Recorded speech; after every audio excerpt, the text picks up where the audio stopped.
Hey everyone, today I'm just going to do a quick bulb review. What you see here in front of me is a typical Philips T8 style fluorescent tube. This one here is a 4-foot length, 3500 Kelvin, 32 watt bulb. Very typical T8s. They're so common, they're everywhere. If you have a fluorescent light fixture, it's probably got T8s in it. I think the older fixtures might have T12s. T8s are readily available everywhere. They're pretty inexpensive. And this is the Alto 2, which I think is their mid-range bulb, the 800 series. And it's low mercury, so it's got the green cap, but this does have mercury in it. So please don't break these. Take them to a recycling center if you're disposing of them. It's not good for the environment. Now down in my workshop, I have 3 fluorescent light fixtures, and they are all filled with these types of bulbs. But I was getting a little annoyed by just the quality of the light that comes out of them. It just made everything look kind of blah.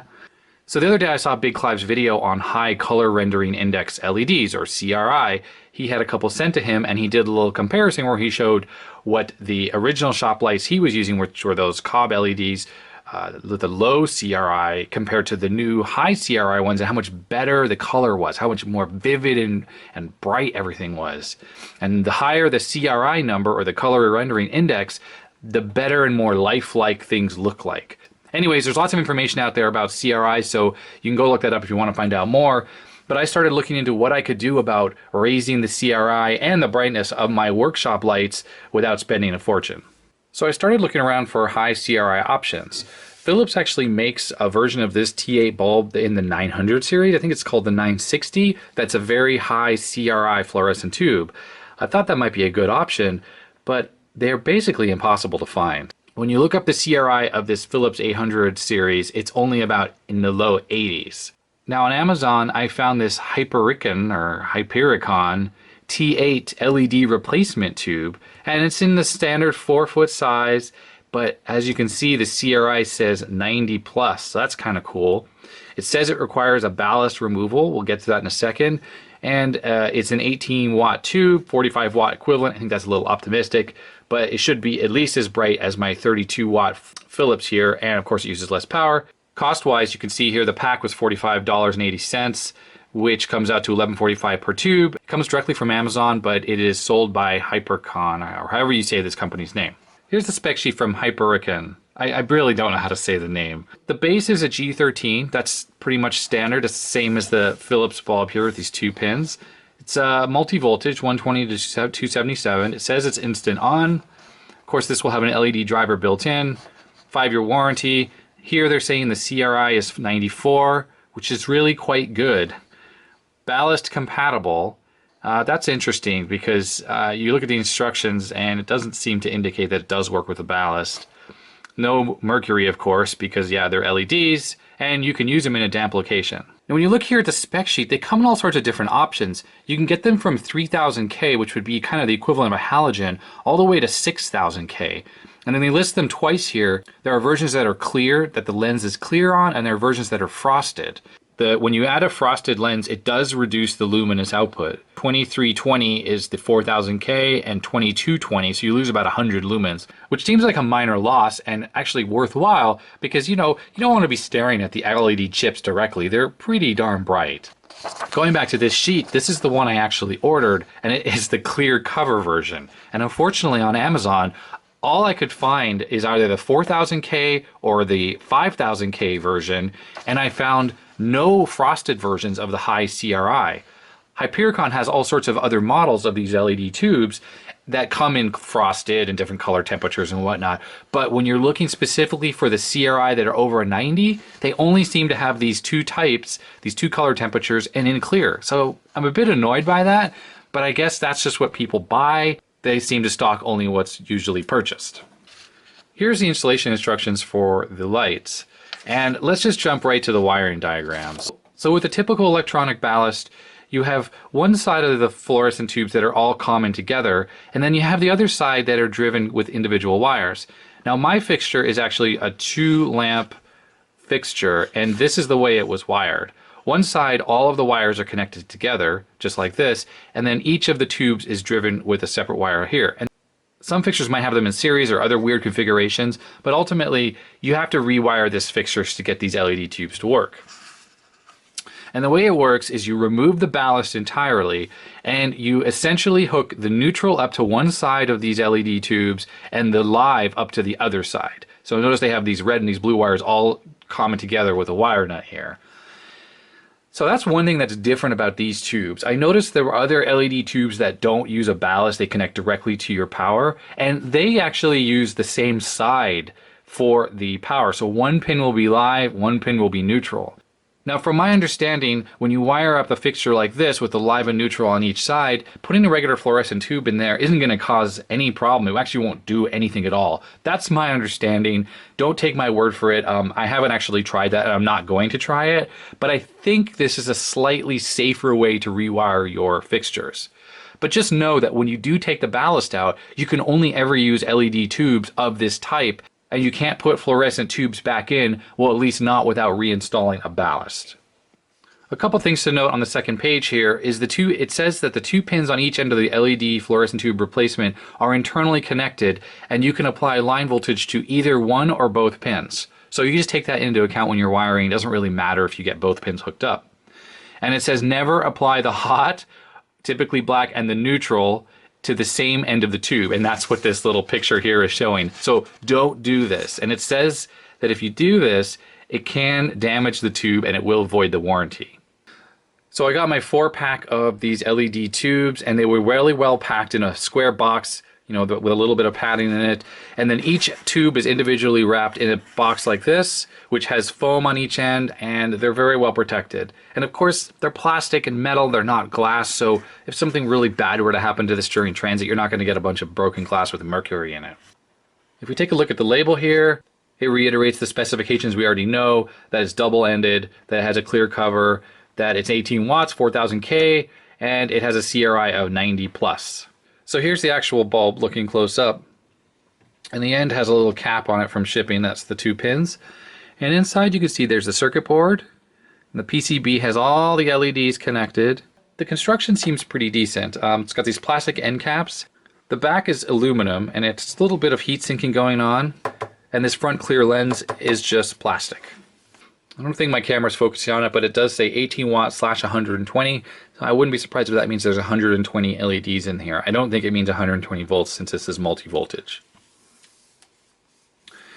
Going down, the construction looks decent. All the LEDs seem to be relatively well soldered on. And on this end of the tube, they do have a sticker that, of course, highlights the 90 plus CRI again, which, there you go, a little marketing. And it might be a little bit hard to see, but these have a date code 2016-804, so August 4th, 2016. These may not be super hot sellers because I have a feeling that a lot of people just don't know what CRI is, and they probably just opt for the slightly cheaper version that is about $5 or $6 less that has lower CRI LEDs. So I basically have the world's cheapest fixtures here. They're made by a company called Lights of America, and like I said, I think they were $12 each. They don't even have tombstones. So normally these fluorescent tubes connect to these little plastic things called tombstones that then are screwed into the fixture, and they're very easy to remove, replace, rewire, things like that.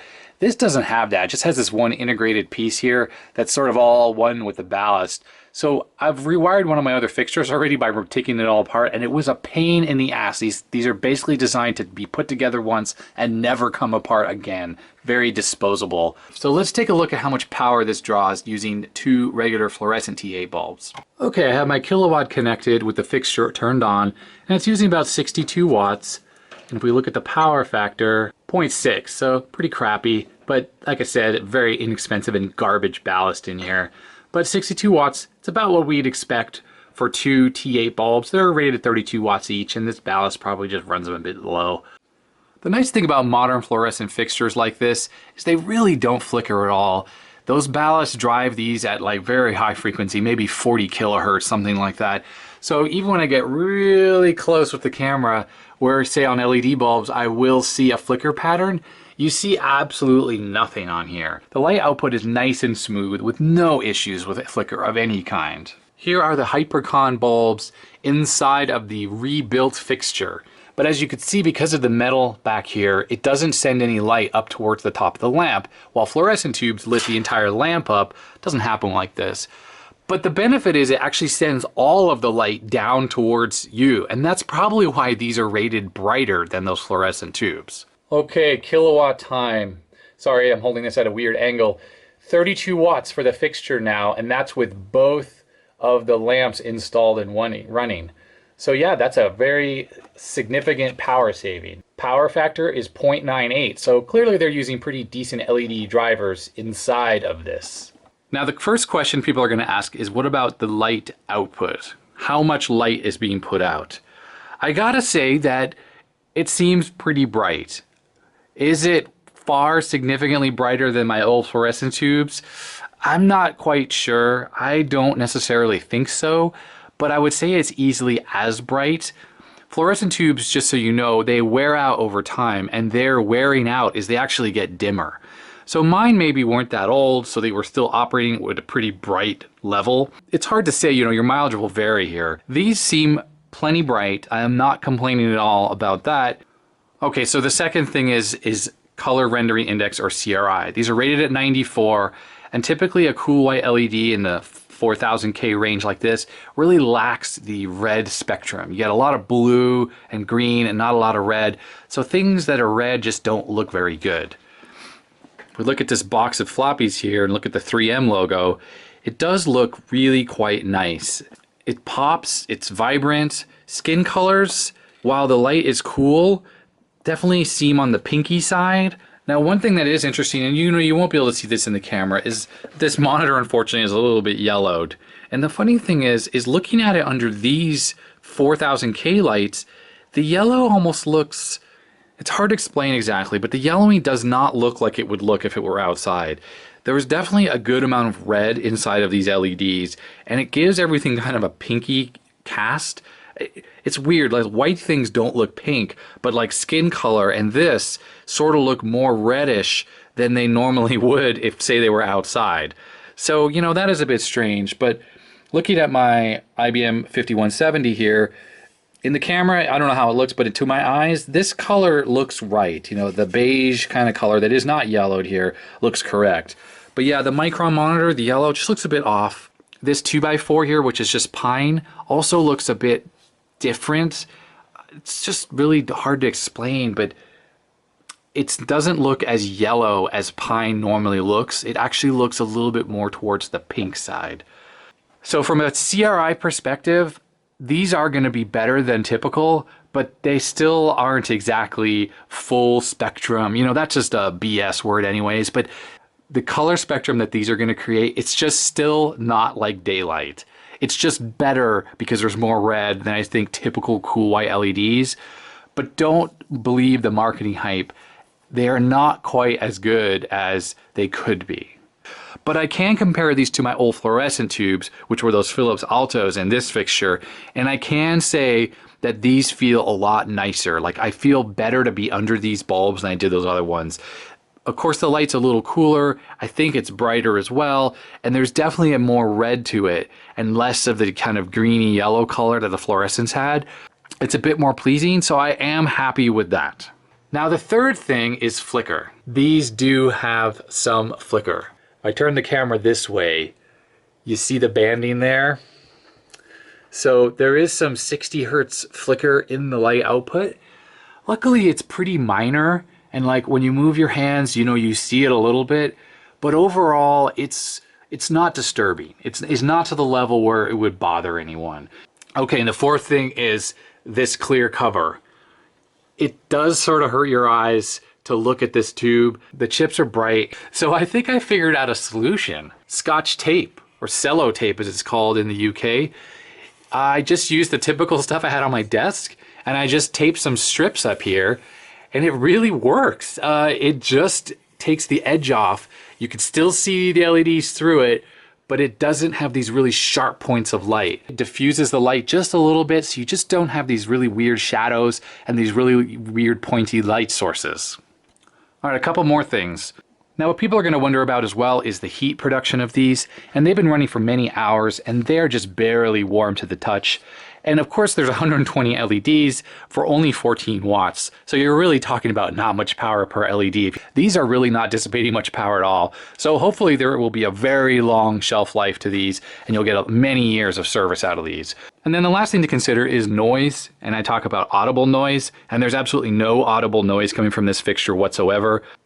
In conclusion, would I recommend you buy these? I think I'm going to say yes. I'm going to buy another pack of 4 of these to put them in the rest of my fixtures. I like them. The color is a bit weird, like I said. The 94 CRI claim seems a little dubious because the spectrum is just weird. For a 4000K light, it does produce a good amount of red, and that's typically what's lacking. And I like that personally. I don't mind things look a little pinky. Overall, sitting under this light feels nice. I like it and doesn't make me feel annoyed. I'm saving about half the power for at least the same amount of brightness, and that's really pleasing to me.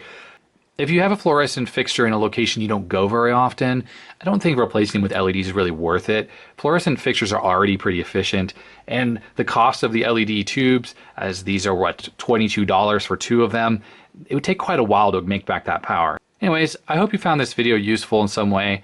I'd love to hear your experiences, so put those in the comment section below. But as usual, like, comment, subscribe, and thanks for watching. See you later. Bye.